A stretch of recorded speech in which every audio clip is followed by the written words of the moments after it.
Hello दोस्तों, मेरा नाम दुर्गेश चौरसिया है और मैं आज आपके आरआरबी ग्रुप डी से रिलेटेड सारे डाउट्स को दूर करूंगा, डीवी और मेडिकल से रिलेटेड, क्योंकि मेरा डीवी और मेडिकल हो चुका है। ये वीडियो मैं थोड़ा लेट बना रहा हूं, पर कुछ कारण थे जिसकी वजह से मुझे लेट बनाना पड़ा, पर मैं सारे के सारे डाउट्स आपके इस वीडियो में दूर कर दूँगा।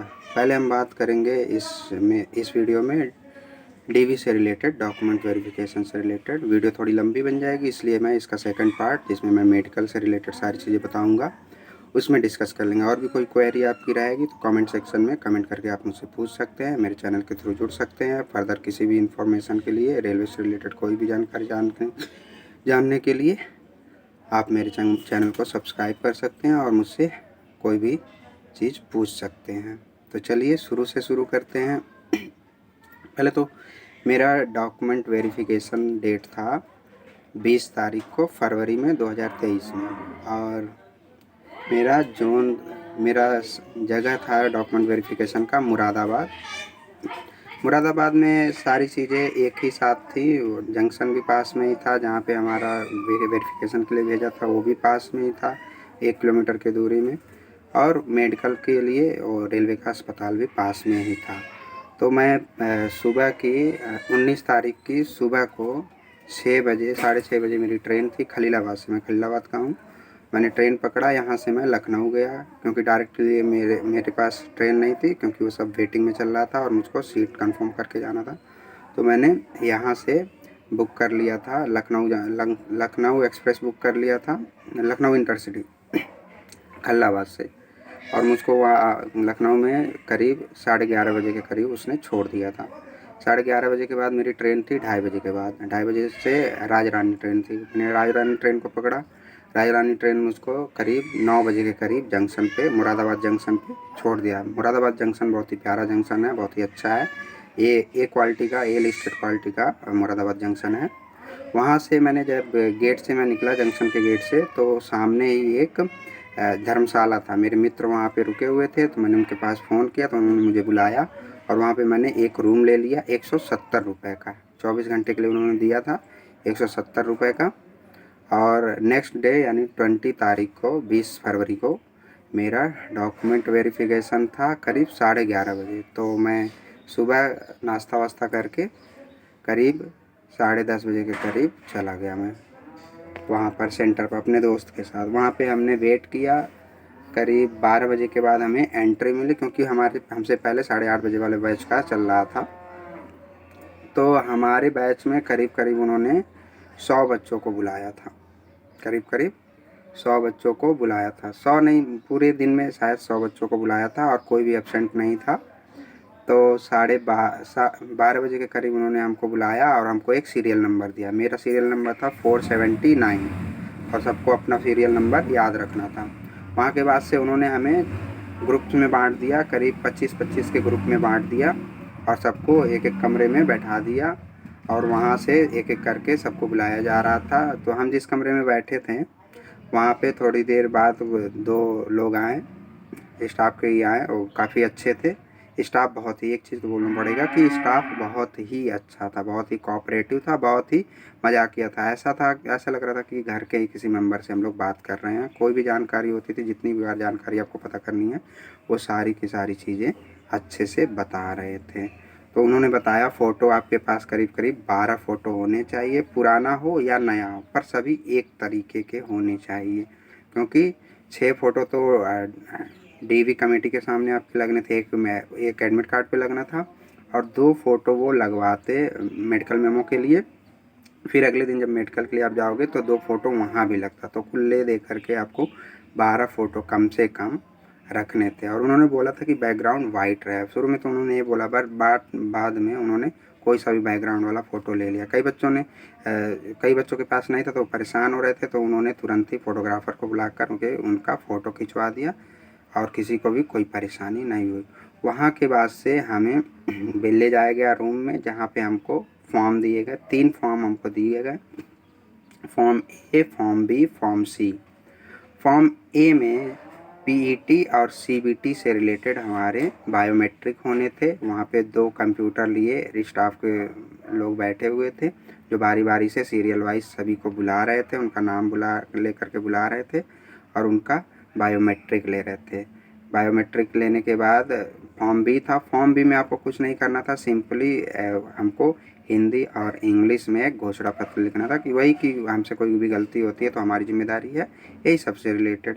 और फॉर्म सी था, तो फॉर्म सी में उन्होंने डिवीज़न अलॉटमेंट के लिए आपको प्रेफरेंसेस देने थे। जैसे मेरे एनआर नॉर्दर्न रेलवे से मुरादाबाद डिवीज़न, दिल्ली डिवीज़न में करीब करीब 13 प्रेफरेंसेस थे। उसमें वर्कशॉप वगैरह था, आरसीएफ वगैरह, रेल कोच फैक्ट्री था, डीएमडब्ल्यू वगैरह था, और जंक्शन से जैसे अम्बाला हो गया, लखनऊ हो गया, मुरादाबाद हो गया, दिल्ली हो गया, फिरोज़पुर हो गया, ये सारे कुल मिला जुला कर 13 प्रेफरेंसेस दिए थे। तो आपको जहाँ पे भी लेना था, आपका घर जहाँ से नज़दीक पड़ेगा उस हिसाब से आपको कोड दिया गया था 01, जो आपको पहले चाहिए 01 उसमें डाल दीजिए। तो इस तरीके से तो मैंने फ़ोटो वगैरह सारा खींच के रखा है। मैं अलग से आपकी डिमांड रहेगी तो मैं अलग से एक वीडियो सारे डॉक्यूमेंट से रिलेटेड मैं बना दूँगा।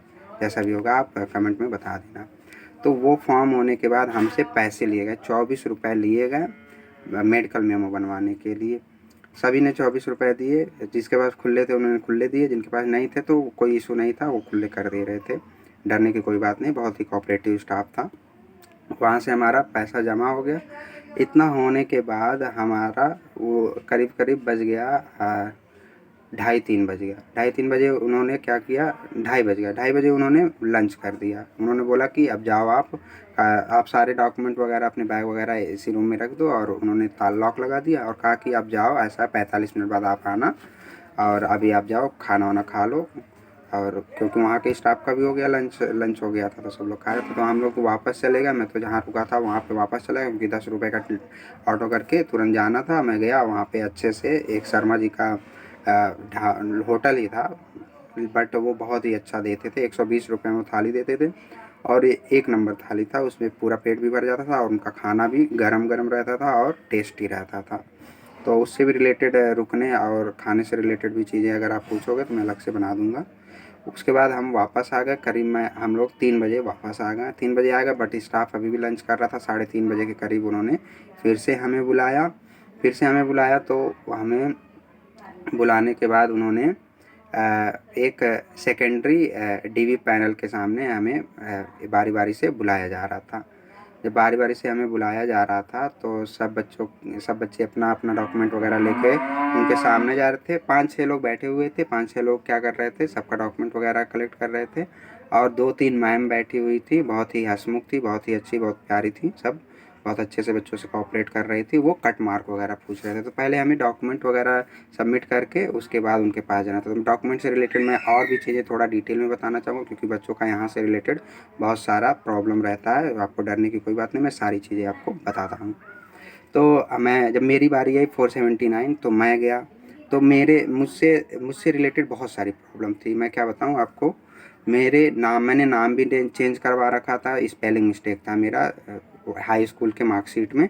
तो मैंने 2021 में उसको चेंज करा रखा था, और फॉर्म मैंने 2019 में भरा था, तो उस रिजल्ट के हिसाब से मैंने डाल रखा था। बाद में मैंने उसको चेंज करवा लिया था। तो मेरा वो एक इशू था। दूसरा इशू ये था कि मेरे पास एप्लीकेशन फॉर्म भी नहीं था। मैंने कई सारे यूट्यूब पे वीडियो देख रखे थे, तो वो कह रहे थे कि अगर नहीं रहेगा तो आपको एफिडेविट बनवा के जाना था। मैंने बनवा नहीं रखा था। तो ये सारी चीज़ें थी। पर जब मैं उनके सामने गया, वो मेन डीवी कमेटी नहीं थी, बट वो क्या कर रहे थे, एक जैसे उनका काम आसान करने के लिए वो पहले से ही क्या कर दे रहे थे, सारे डॉक्यूमेंट कलेक्ट करके एक सीरियल वाइज में रख दे रहे थे। तो मैं बता देता हूँ मुझसे क्या क्या वो लिए। मुझसे हाई स्कूल की फ़ोटो कापी लिए वो।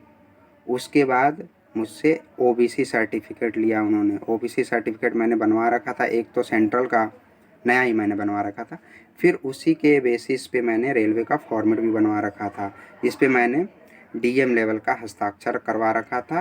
पर वहाँ पे तहसीलदार लेवल तक का भी चल जा रहा था, वो कोई भी इशू नहीं कर रहे थे। और ओरिजिनल कोई भी सर्टिफिकेट नहीं ले रहे थे, केवल और केवल फ़ोटोकॉपी ले रहे थे। वो बस ओरिजिनल से मैच कर ले रहे थे। फिर ये लेने के बाद मुझसे मेरे आधार की फ़ोटोकॉपी ले गई, मेरे पैन कार्ड की फ़ोटोकॉपी ले गई, और मुझसे 6 फ़ोटोज़ लिए गए। इतने के बाद वो मुझको जाने के लिए कह रहे थे। पर मैंने अपनी सारी प्रॉब्लम उनको बताई, सर ऐसे ऐसे बात है, मेरे पास जो है मेरा नाम चेंज है, कोई दिक्कत तो नहीं आएगी। तो उन्होंने थोड़ा सा ध्यान दिया, उन्होंने कहा अच्छा दिखाओ क्या प्रॉब्लम है। तो मैंने बोला सर ये देखिए, मैंने मेरा जो मैंने फॉर्म जब भरा था एप्लीकेशन फॉर्म, उस टाइम मेरे नाम में एक स्पेलिंग एरर था। मेरा नाम दुर्गेश चौरसिया, तो CHAU की जगह उन्होंने OU कर रखा था। तो उस टाइम मैंने वो लिख रखा था बाद में, बट मुझे अपनी सहूलियत के हिसाब से मैंने 2021 में स्पेलिंग चेंज करवा लिया था। और उसके लिए मैंने एफिडेविट पहले से ही घर से बनवा लिया था। मैंने 50 रुपये वाले स्टाम्प पे मैंने बनवा रखा था, पर आप 10 रुपये वाले पे भी बनवाओगे तो कोई दिक्कत नहीं आएगी। तो उसके बाद उन्होंने वो ले लिया, वो एफिडेविट उन्होंने ओरिजिनल ले लिया, वो ओरिजिनल ले लिया। और मेरे जो PET और CBT के एडमिट कार्ड थे, और साथ ही साथ जो ये DV का कॉल लेटर था, इसका भी ये ओरिजिनल उन्होंने ले लिया। और इन्होंने क्या किया, जो ओरिजिनल ये डॉक्यूमेंट वेरिफिकेशन वाला कॉल लेटर का था, उसका निचला प्रति उसको काट करके मुझे दे दिया और बोला इसको रखे रहना, कहीं भी काम आ सकता है। मैंने बोला कि सर इस पे आपने कुछ मुहर वगैरह सर्टिफाइड नहीं किया। कहा कोई दिक्कत नहीं, वो चल जाएगा। वहाँ से होने के बाद मेरी फ़ाइल आ गई तीनों मैम के पास। उनमें से एक मैम बहुत ही हंसमुख थी, बहुत मजाकिया थी, बहुत ही अच्छे तरीके से वो बात कर रही थी। वो उनके सामने मैं गया तो वो 2 कट मार्क पूछ रहे थे। मोल नहीं चलेगा, ठीक है, ये ध्यान रखना आप, मोल नहीं चलेगा। कौन कौन से मार्क चलेंगे, कट मार्क चलेगा, कोई दाग है वो चलेगा, कहीं जल गए थे आप वो भी चलेगा, कहीं चोट लग गया वो भी चलेगा। वो विजुअल होना चाहिए। शुरुआत में तो वो क्लियरली विजुअल होना चाहिए, पर एक्सट्रीम केस में अगर आपका विजुअल नहीं है, तो आप कहीं मान लीजिए पैर वैर में है, अंदर कहीं है, तो वो भी बता सकते हो। तो 2 कट मार्क नोट कर ले रही थी। उनके पास मेडिकल मेमो आ गया था। मेडिकल मेमो पे वो बता रही थी यहाँ सिग्नेचर करो, यहाँ थंब लगाओ। तो उसके बाद उन्होंने 3-4 मुहर लगाई, कुछ लिखा उखा उस पर। उसके बाद वो सबमिट कर दिया उन्होंने। और उसके बाद हम लोगों को बोल दिया कि अभी जाओ बाहर जा कर के वेट करो। ये सब करते करते करीब करीब 5 बज गए थे।